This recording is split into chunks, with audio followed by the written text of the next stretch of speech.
अस्सलाम वालेकुम स्टूडेंट्स, आज हम लोग पढ़ेंगे माइटोसिस। माइटोसिस जो है वो 1980s में एक जर्मन बायोलॉजिस्ट था वॉल्टर फ्लेमिंग, जिसने ऑब्जर्व किया था कि जो डिवाइडिंग सेल है उसके अंदर न्यूक्लियस किस किस फेजेस से पास करता है। ठीक है, क्या क्या चेंजेस आती हैं न्यूक्लियस के अंदर और कौन कौन सी फेजेस आती हैं। ठीक है, फर्स्ट ऑफ ऑल माइटोसिस की डेफिनेशन देखते हैं कि mitosis is a type of cell division in which cell divides into two daughter cells. ठीक है, एक सेल है हमारे पास, आप कोई भी सेल ले सकते हैं, कोई भी सेल है वो डिवाइड हो जाता है टू डॉटर सेल्स के अंदर। ठीक है, बेसिकली ये माइटोसिस है कि एक सेल ने टू डॉटर सेल के अंदर डिवाइड होना है।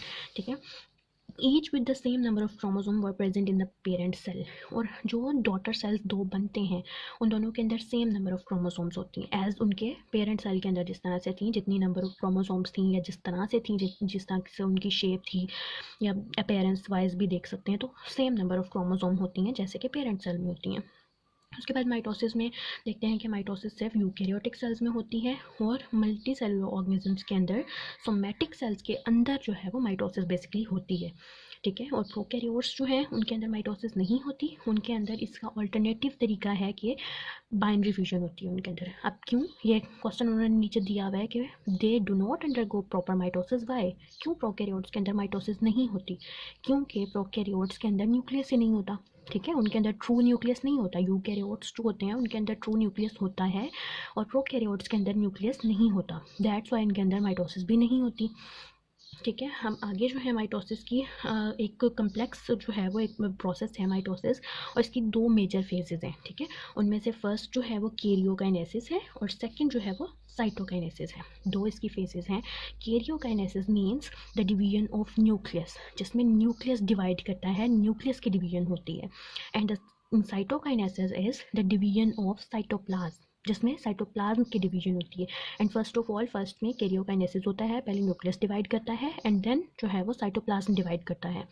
तो अब हम कैरियोकाइनेसिस पे चलते हैं। अब कैरियोकाइनेसिस में देखते हैं कि कैरियोकाइनेसिस जो है डिवीजन ऑफ न्यूक्लियस है। ठीक है, ये फर्दर डिवाइडेड है फोर फेज में। इसमें फोर फेजेस आती हैं, prophase, metaphase, anaphase and telophase. आज हम लोग पढ़ेंगे प्रोफेज। ठीक है, जो फर्स्ट फेज है प्रोफेज, इसमें देखते हैं normally the genetic material in nucleus is in loose thread like form called chromatin. अब इसमें जो है वो क्रोमेटिन मटेरियल होता है, जैसे कि आप यहाँ पर देख सकते हैं कि आपके ये न्यूक्लियस के अंदर इस तरह से क्रोमेटिन मटेरियल है। ठीक है, ये क्रोमेटिन मटेरियल जो है वो कंडेंस करता है सबसे पहले। ठीक है, ये कंडेंस करेगा, ऐसे सिकुड़ना शुरू होता है, ये बहुत बड़ा थ्रेड लाइक मटेरियल होता है ना, तो ये ऐसे सिकुड़ना शुरू करता है, अपने आप को कंडेंस करता है और फिर ये एक हाईली ऑर्डर स्ट्रक्चर बनाता है जिसको हम लोग कहते हैं क्रोमोसोम्स। ठीक है, सबसे पहले जो है वो क्रोमोसोम्स की फॉर्मेशन होती है, क्रोमेटिन मटेरियल की कंडेंसेशन से क्रोमोसोम्स की फॉर्मेशन होती है। Since the genetic material has been already duplicated earlier in S phase, पहले हम जो है इससे पहले जो इंटरफेज आती है, इंटरफेज की एस फेज में हम पढ़ चुके हैं कि क्रोमेटिन मटेरियल जो है वो डुप्लीकेट होता है एस फेज में, तो वो तो डुप्लीकेट हो चुका है। And each chromosome is made of two sister chromatids. ठीक है, एक क्रोमोसोम्स जो है वो इस तरह से होता है, तो ये इसके दो सिस्टर क्रोमेटिड की फॉर्म में होता है। ठीक है, क्रोमोसोम जो होता है, तो वो हमने देखा है कि वो पहले होता है bound together at the same centromere. अब देखो ये एक क्रोमोसोम है, ये जो इस पॉइंट पे ये बाउंड हुआ हुआ है ना, ये इसका सेंट्रोमेयर है। ठीक है, जो एक सिस्टर क्रोमेटिड है, ये दूसरा सिस्टर क्रोमेटिड है, तो ये जहाँ से बाउंड हुआ हुआ है दरमियान में इसका जो सेंटर पॉइंट है, इसको हम कहते हैं सेंट्रोमेयर। ठीक है, each chromosome also has kinetochore at centromere. अब इसकी सेंट्रोमेयर के ऊपर एक काइनेटोकोर होता है। ठीक है, एक प्रोटीन स्ट्रक्चर है, जैसे कि ये सेंट्रोमेयर है, इसके यहाँ पर ही दरमियान में ही एक काइनेटोकोर, ये काइनेटोकोर है, ये एक प्रोटीन स्ट्रक्चर है। ठीक है, कम्प्लेक्स प्रोटीन स्ट्रक्चर है और स्पिंडल फाइबर यहाँ पर अटैच होने होते हैं, आगे जाके स्पिंडल फाइबर्स बनेंगे तो वो काइनेटोकोर के साथ अटैच होने होते हैं। ठीक है, अब दे आर टू सेंट्रियोल्स। अब इसके अंदर दो सेंट्रियोल्स होते हैं जी, ये जो हमारा सेल है इसके अंदर यहाँ पर टू सेंट्रियोल्स हैं, यहाँ पर एक होता है, यहाँ पर होता है, वो यहाँ पर जाके विजिबल यहाँ पर जाके होते हैं, ये दो सेंट्रियोल्स हैं इसके अंदर। ठीक है, कलेक्टिवली कॉल्ड सेंट्रोमेयर। अब दोनों सेंट्रियोल्स को मिला के हम सेंट्रोसोम कह रहे हैं। क्लोज टू न्यूक्लियस, अब न्यूक्लियस के पास होता है, जैसे कि हम पहले चैप्टर 4 में भी पढ़ चुके हैं कि सेंट्रियोल का क्या फंक्शन है, वो डुप्लीकेट करते हैं। ठीक है, और फिर डॉटर क्रोमोसोम्स बनते हैं उसमें। ठीक है, तो वो हम सेंट्रियोल का चैप्टर 4 में फंक्शन पढ़ के आए हैं। यहाँ पर क्या करना है, सेंट्रियोल ने डुप्लीकेट करना है और दो डॉटर सेंट्रोसोम्स बनाने हैं। Both centrosomes migrate to the opposite poles of the cells and they give rise to microtubules by joining tubulin proteins present in cytoplasm. अब देखो ये जो है दोनों सेंट्रियोल्स हैं, ये इन्होंने दोनों ने क्या करना है कि यहाँ पे ये इसके ऑपोजिट साइड्स पे आ जाएंगे, एक यहाँ पर आ जाएगा, एक यहाँ पर आ जाएगा, तो ये दोनों इस तरह से आ जाएंगे।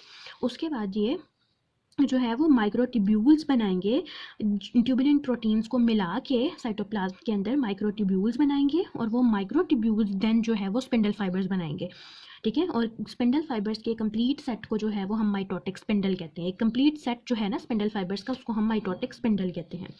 By this time, nucleolus and nuclear envelope have degraded and spindle fibers have been invaded the central space.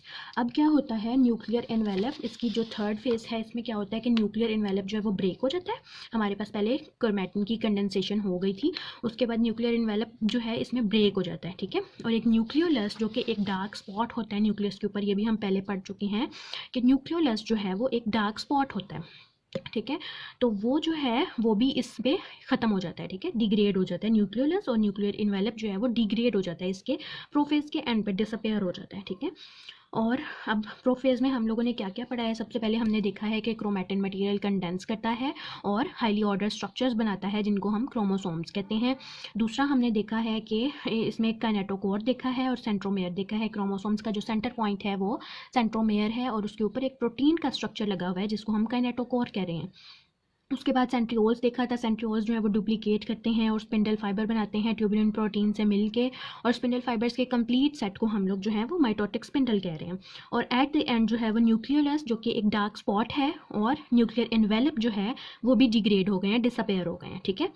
अब हम देखते हैं, ये तो हमने एनिमल सेल की बात की, ठीक है। अब हम प्लांट सेल में अगर देखें तो जो कि हाईली वैक्यूलेटेड प्लांट सेल हैं, क्योंकि आपको पता है कि प्लांट सेल के अंदर जो है दरमियान में एक बड़ा सा वैक्यूल होता है, ठीक है। ये प्लांट सेल है जो है इसमें जो है वो ये प्लांट सेल है, दरमियान में एक बड़ा सा वैक्यूल होता है जिसकी वजह से न्यूक्लियस जो है वो साइड की पोजीशन पे आ जाता है, ठीक है।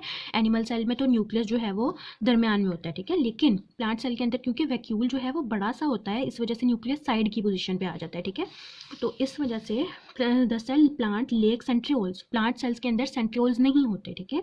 तो फिर स्पिंडल फाइबर्स कैसे बनेंगे प्लांट सेल के अंदर? क्योंकि सेंट्रियोल्स नहीं होते तो स्पिंडल फाइबर्स सिंपल जो है वो ट्यूबुलिन प्रोटीन की एग्रीगेशन से न्यूक्लियर जो है वो बन जाते हैं। प्रोफेज के अंदर स्पिंडल फाइबर्स बनते हैं, प्लांट सेल्स के अंदर भी बनते हैं, लेकिन यहाँ पे जो है सेंट्रियोल्स की डुप्लीकेशन हो रही थी तो फिर बन रहे थे। क्योंकि प्लांट सेल्स के अंदर सेंट्रियोल्स नहीं होते तो सिंपल जो है ट्यूबुलिन प्रोटीन्स उनकी एग्रीगेशन होती है और इनमें जो है वो स्पिंडल फाइबर्स बनते हैं, ठीक है। अब हमने प्रोफेज तो देख लिया है, प्रोफेज आई होप सो आप लोगों को समझ आ गया होगा। और आगे नेक्स्ट लेक्चर में हम लोग पढ़ेंगे इसकी बाकी सारी फेजेस प्रोफेज की। प्रोफेज आज हमने पढ़ा है कैरियोकाइनेसिस का, ठीक है, डिवीजन ऑफ न्यूक्लियस का, एंड नेक्स्ट लेक्चर में हम जो है वो आगे बाकी फेजेस इसकी पढ़ेंगे। आई होप सो आप लोगों को समझ आ गया होगा, और अगर आप लोगों को समझ आ गया है तो प्लीज़ लाइक करें और सब्सक्राइब करें।